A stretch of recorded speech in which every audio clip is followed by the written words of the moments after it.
Hi, this is Dr. Kimberley Linert. I am the author of Visualizing Happiness in Every Area of Life and the host of this podcast, Incredible Life Creator. And today I have Tammy Allen on with me, and we have had her on the show before. So welcome back, Tammy. Thank you. Thank you for having me back. So, yes, and I just wanted to read a little short bio for the people who haven't met you yet or haven't heard our other podcasts. So, Tammy Allen has spent a lifetime searching for ways to deal with challenges and avoid suffering. Her persistence has yielded amazing results and allowed her to enjoy a complete and fulfilling life. She has developed tools and practices to help her navigate through some very extreme circumstances. It is her deepest desire that you find value in her practices to help you transform the challenges you're facing and those who you love. So this is funny how you wrote this, Tammy, but I'm going to read it. Brief life synopsis of Tammy's life in 5 bullet points. She ran off with a man at 18 to escape her dysfunctional family. A big mistake. She survived imprisonment for 4 years until the police arrested and convicted him of being the mass rapist of Eugene, Oregon. 2. She raised a son who inherited his father's dysfunction. He is now finally doing well at 45. 3. She became a recording artist with 4 original CDs available on all major outlets. 5. She became an abstract artist at the age of 55 and loving it. She is a lifelong entrepreneur and co-owner of a production company. She has 2 sons and 4 grandchildren. She has been happily married for over 25 years. Now, if she can't tell us how to solve some of life's biggest challenges, I don't know who can. Well, I think sometimes it's either you do or you die. I mean, when it's going to bury you, and that was never an option for me. So I had to figure it out, and I'm really happy for all those challenges. When you get on the other side of it, I think, you're actually thankful that they occurred, because had it not been extreme, I wouldn't have dug so deep. So, those are the things that shape us. And I think it doesn't do any good to bemoan, our past or how we came in there. We just have to use it as growth opportunities and find ways around it. And that's the impetus for growth. As humans, that we usually only learn through pain, unfortunately. If it's smooth sailing, we're so busy trying to keep it smooth that we kind of we miss the point, in my opinion. Exactly. So with all these various things throughout your life, and I'm at a similar point in my life as far as age and time of life. What would you like people to know about you or see about you at this point? So I think I just kind of had said it, that I'm very thankful for all of those challenges and what they've led me to, and that I really felt that I had to overcome those challenges in order for me to share. I've always had the impulse to share, but I had to clean up my own backyard, on relationships and finances and children and everything. Here's the emotional aspects. Do the personal work, and feel that I was very successful at least enough to share. It's sort of like you don't want to go to a trainer who's not in good shape. So for me, I had to feel confident enough to feel like I really had something to share and offer. And I haven't felt that way until just the last couple of months. So thank you for letting me share at this point, because it feels like a new beginning for me. Exactly. So why don't you tell us what you actually have been working on lately and what you want to share? So I'm calling what I do the art of higher consciousness. I am an artist, and I did create some art that kind of launched this whole idea. But what it really is I'm sharing a practice that blends the intellect and the intuition for solving life's most difficult problems. And I came up with a problem-solving technique and really developed how to interpret my intuition and trust it and act on it. And that took a long time. And it's not something that you just do overnight. We really haven't been trained to trust our intuition, and I have reasons for that too. And when I say about what is the art of higher consciousness, when I think about it in broad terms, not just because I'm an artist, we are the art of our higher consciousness. Each one of us are the art of our higher consciousness. And now we're artists learning to focus our energy to create the art of our lives. And we do that with our lives and through our lives. And, it's, we're here to learn how to focus that energy and not run away. It's the hero's journey that every single person is on, and they're the center of their journey, right? And they're the one that are the obstacles and the challenges, and here's the triumphs, here's the lows and the highs, and it's the same for everyone. And everyone has the same innate ability to listen to the guidance of their intuition, but it doesn't say, hello, Kimberly, go over here. It's so subtle, because it sounds like our own voice, because it is our own voice. Because, if you're just using the intellect to solve problems, you're not using your full capacity. And we're really not trained how to interpret it, trust it. In fact, materialists believe that it's not reliable, but there's reasons for that. So I'm going to get into some of why and how you can learn how to trust it. And it is a gradual process. And to me, when you master how to trust and interpret that, now life becomes fun, because it's like you have a backup and you have some guidance, and and as you go, it just gets more exciting. So I guess I should probably get into it now. People are going, tell me. So I want to start with the problem solving process, because we're solving problems all the time. And a lot of people think that intuition only happens with creative things, right? But intuition is always at play. We just don't know how to recognize it. So if someone were to write down right now, I would just say, first of all, you want to identify the problem or the goal or the creative endeavor that you're doing. And now you dive into it and you do the research. Well, what is the problem? What's the root? You're trying to fine tune the questions in a sense. You kind of absorb yourself with all that information that you can. And now you try to ask the right question. Once you have your question, you need to leave it alone. You need to walk away. Don't grind on it. Don't keep trying to force it into place, because that's the intellect working. So I think of the intellect and the intuition as operating on two different channels, but they're both working together. So the first part is the intellect. Here we are on the physical end, and we have to identify the problems, and whether it be relationship, finance, it doesn't really matter. A creative endeavor, it's all the same thing. So now you ask the question and you walk away. Thoughts, when we're researching and we're in the creative mode, it's like it's all around us. The thoughts are in our field. So I'm going to give you an example. It might be easier if I talk about how I came to this with songwriting. Because songwriting, I would get the inspiration for the song, right? So I would go and here's a great idea. And I would write it down. And then all of a sudden, nothing. I have nowhere else to go.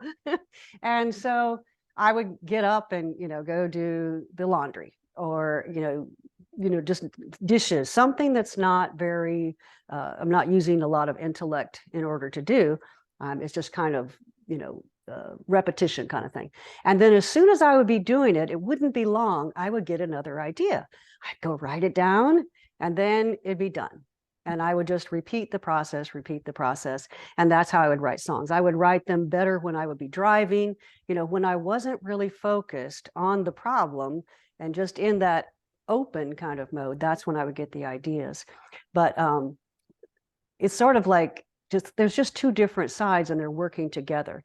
When I would teach my students how to write, I would say, okay, first thing we're going to do is just write a bank of ideas about the subject that you want to write about. And I would just have them flow. Nothing that's here, we're going to put it into the structure of a song, just flow.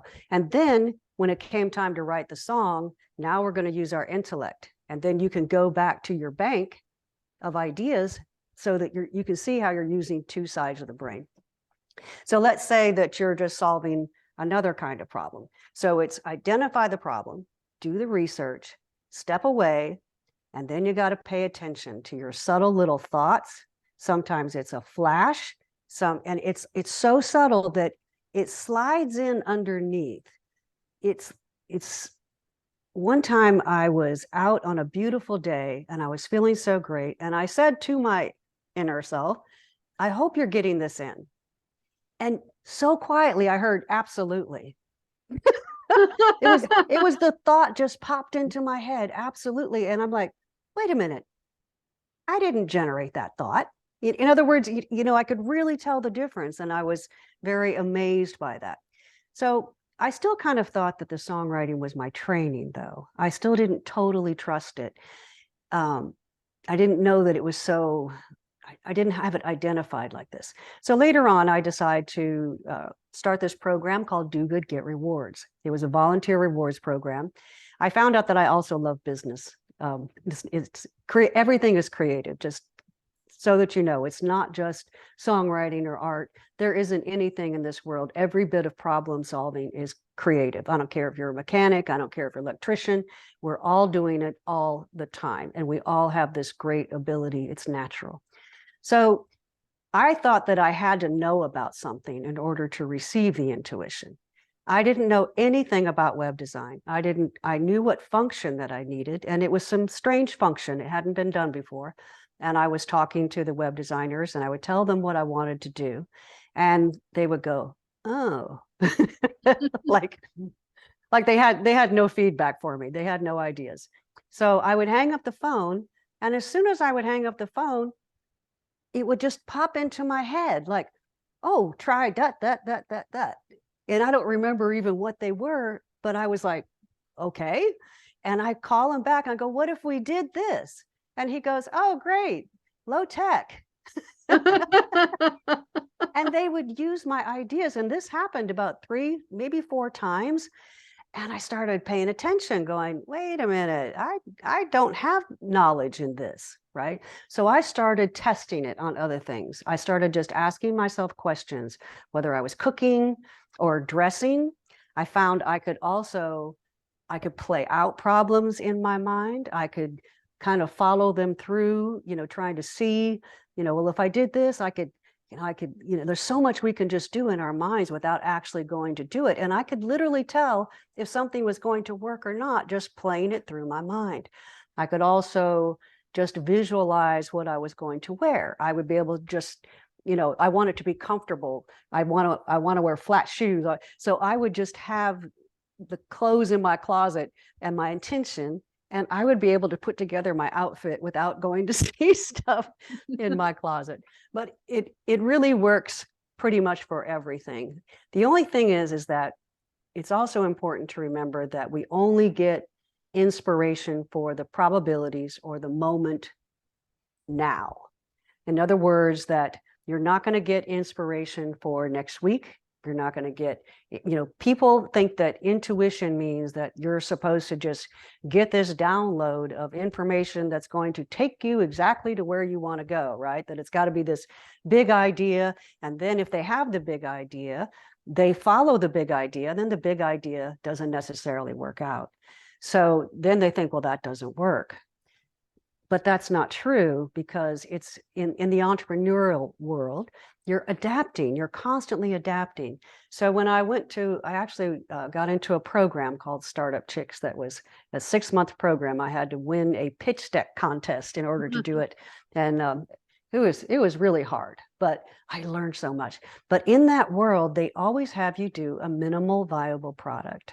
And that just means don't spend money. You have an idea, but it's not fleshed out yet, because, here in the physical, everything is so much slower. It's almost like we're in slow motion, and we have this innate thing that we just want it right now. And I think it's partly because we, in a sense, feel that we shouldn't have to wait. You know what I mean? we don't want to have it take so long.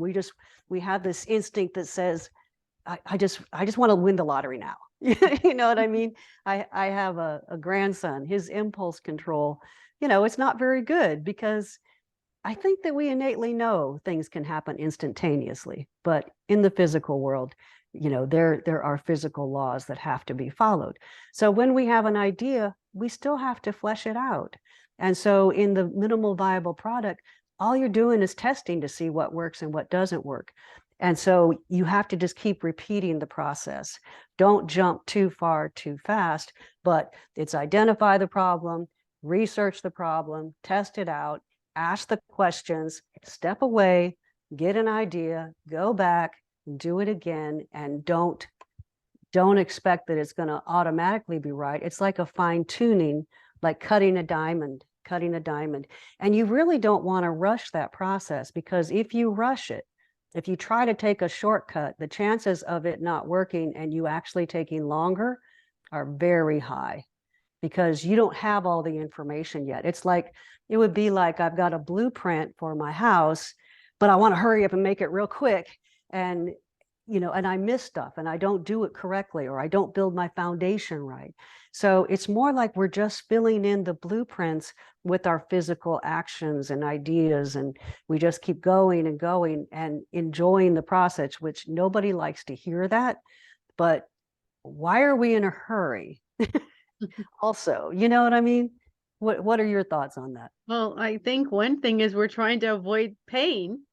So we go away from pain and towards pleasure. So it'd be pleasurable to get our goal, and it's painful when we don't. There are people that, a lot of people, yes, we're all like that. But I think I have learned, after, going to be 65, it is really the process, that I would rather, I guess at this point, I would rather play it safe and know that I'm going to get to my goal than rush through it. Because every time you try to take a shortcut, it's never a shortcut. I know we want it to be a shortcut, but it ends up taking longer, or we give up on our dreams. If we could just relax and enjoy the process, because to me, this is a game. When I'm trying to really tune in and use my whole self, use my intellect, use my intuition, use my ideas, flesh things out. Like, I love creating art. And what's so beautiful about especially abstract art is that you don't know what you're doing, and you have to do it layer by layer. And every time things are interacting differently, you lay down one set, you have an idea, you paint it, and then you're, oh, this is great. And then all of a sudden, no, this isn't great. You know what I mean? And now you're struggling, and every single artist, and I don't care if you're a business person, everything we do in life is the same thing as art, whether it's family. Oh, I want to have a family. Oh, kids sound great. Oh, kids. It's both. It's always both, but it is in that very process is where we're learning and growing. And anybody that tries to avoid pain pretty soon learn there is no avoiding pain. The more that you run from pain, then the more that it's going to catch you, because the very fear is drawing it to you. So good luck with that. But I do want to say that problem solving and using this technique has led me into so many new creative ventures. In fact, me starting to do art I was problem solving, because I had some frames that needed art. We were redecorating, and I didn't like anything I was finding. And I do have a big, I guess, ego or sense of confidence. So I'm like, oh, I can do it. I can make something better than that. Yeah. But I'll just try, it's fun to just try. So anyway, I did. And I started researching. I did the same thing of the problem solving that we're talking about. I started researching it, and I learned on YouTube. I'm a completely self-taught artist who learned from YouTube videos. And thank you to all the people who take the time to share this information, which is so many people are learning so many things through the internet now. But anyway, I loved it so much that I couldn't stop. And then, because it was so fun for me, I decided after 3 months of painting that I was going to have a dinner and wine party for my girlfriends. And they didn't like it as much as I did. But for me, it started a whole new career. And then when we moved into a new home, I needed sculptures. We had these big shelves, and I couldn't find any sculptures that were in my price range. And I didn't even find any I liked. So I had a problem to solve. And so I'm asking the questions, I'm looking, and all of a sudden I get this idea about putting lamps together with vases and plaster of Paris. And the next thing you know, I've got sculptures all over the place. Now I start putting, it's all recycled stuff. And I end up using mud and glass and metal. Oh my goodness, I have sculptures everywhere now. And it started out of a problem. And I think that everything starts out of a problem. Where did we get air conditioning? Where did we get heating? Our very civilization, creativity comes out of problems. So they're really not problems, they're creativity. There it is right there for you. So any problem that you have, while it feels painful, is actually growth. And if we can reframe it to another growth opportunity, every single problem that you have is a growth opportunity. So that's what I think. That's my experience. So you've kind of taken us through the steps of the creative process, as far as, having an idea, going away from it, listening to intuition. Are there, people do different practices to enhance their life, like meditation or whatever? Are there certain practices we can do that will help us get more confidence as far as our intuition and knowing when it's truly our intuition and when it's just something we feel like we're making up? Yes, there's, for one thing, there's a definite check that you can do before you act on it. That you have to check to see if it's a reactive idea, if it's based in any kind of fear, any kind of panic, any kind of anxiety. That's how you can tell the difference, because that is not your intuition, that's your fear-based brain, your survival brain, that's giving you those ideas. But they're really warnings, but that's the difference. That's how you really tell. If you're in a very clear state of mind and you're just kind of in that zone solving your problem, and you're all in it, and you're just kind of fixated on it, and and then you get an idea, try it. And you need to try it right away. So many people don't trust it. And if it doesn't work, it can lead you still to another probability, another potential idea. So even if you try it and it doesn't work, now you have more information to ask a different question. So, inventors, those kind of things, because, there's some really big problems that are very detailed, but you keep coming at it from different directions. And just even thinking about it differently will give you a different perspective and open up more. And I love using the word probabilities, but I don't like to get too technical with that. But we know we have free choice here. We're always making choices, and sometimes those choices are not very good choices. Like when I say the extreme life difficulties, I've had many of them, and one of my very worst ones was with my son, who was getting quite violent. And these are the circumstances that you don't expect your intuition to work, and fear is rightly there, right? And I really thought that I had no choice, but I had been studying a teaching that said you always have choice. And that thought popped into my mind as I was crying and in this very, agitated state, and it got my attention. And I just walked in the house and I started looking at the phone book. It was looking for help, looking for some kind of resource, and I found it there. It wasn't a good choice. I had to have him committed. It didn't last very long, but it broke that cycle and affected the change that I was looking for. It got me out of the situation, because it'll feel like you only have one or two options. You know what I mean? And every option you hate. So you've got to look at it from some kind of other different angle, and have things in your mind that are go-to little mantras, like I always have a choice. There's always a third option. I have really programmed my mind to have patterned responses that serve me, because so many times we always want to go to the fear, the worst case scenario. To train yourself to go to a, even if it's just a better case scenario than the ones that I can see right now, because we're not going to jump. We cannot jump too far in spite of that we would love to. And I'm not giving a magic pill answer to anything. It's not magic, but it's certain.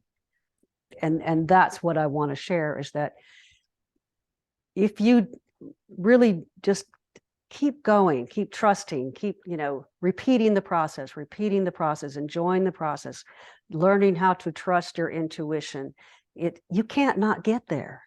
And that's a beautiful thing, whether it's relative to the worst kind of thing that might happen or creating art. This is always at play because, we are here growing through pain. And to me, what we're doing is to learn through that pain how not to have pain and suffering. And so there's another aspect of this, and I'm kind of jumping all over the place. I noticed that my intuition began really improving and becoming more consistent when I would clear out emotional baggage. So the emotional traumas, the limiting beliefs that we have, the fears that we have, doing the work to uncover that. What are my beliefs about men or women or children or life or money? Taking a look when we get emotionally triggered. I don't know that belief work can be as effective if you're not triggered, because a lot of times people are like, well, I don't know, it just feels too out there versus it's here and present and in your face. When you're triggered, that's your clue. And now that's when you dive down and you start doing the work of self-examination.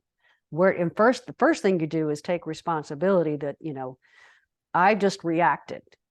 So since I reacted, something's in there. There's something in there that is triggering me, some pain, some memory, some trauma, something, some fear.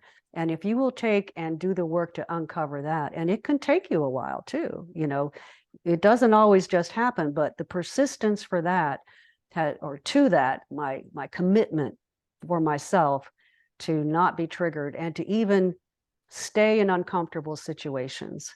The cool thing about my son is named Seth, and Seth did not grow up around his father. His father went to prison. Yay. I still was happy about that because he deserved it.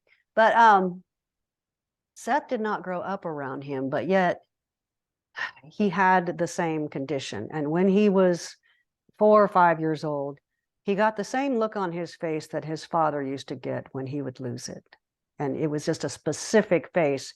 And I looked in horror as I saw that face and was like, I got away from the father, but I can't run away from the son.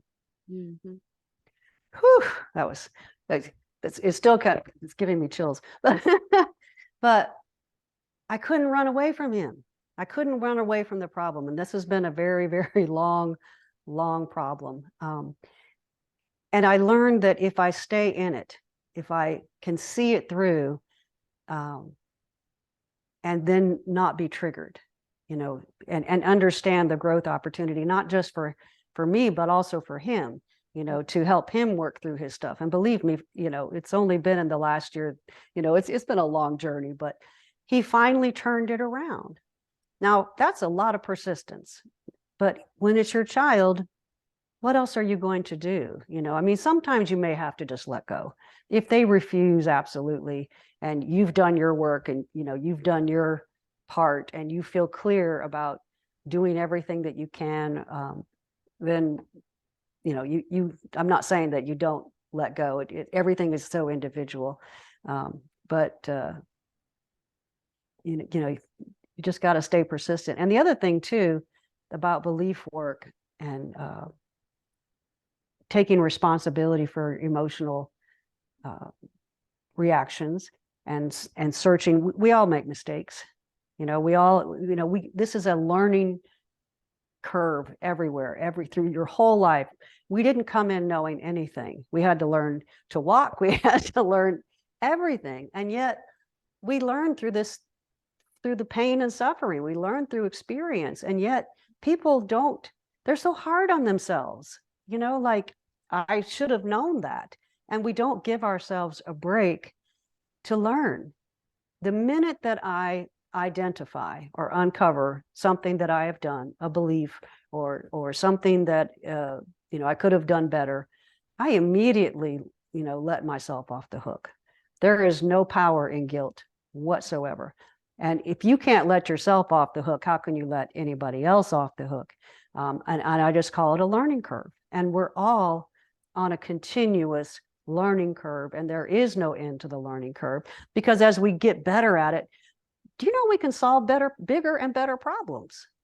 You know, as you get solid in this, what if you can solve problems that go beyond your own family and beyond your own wants and needs, that you can then reach out to others, not in a way to you know, control or, you know, save the world, but just to share information and solve bigger and bigger problems and be of more value and add value.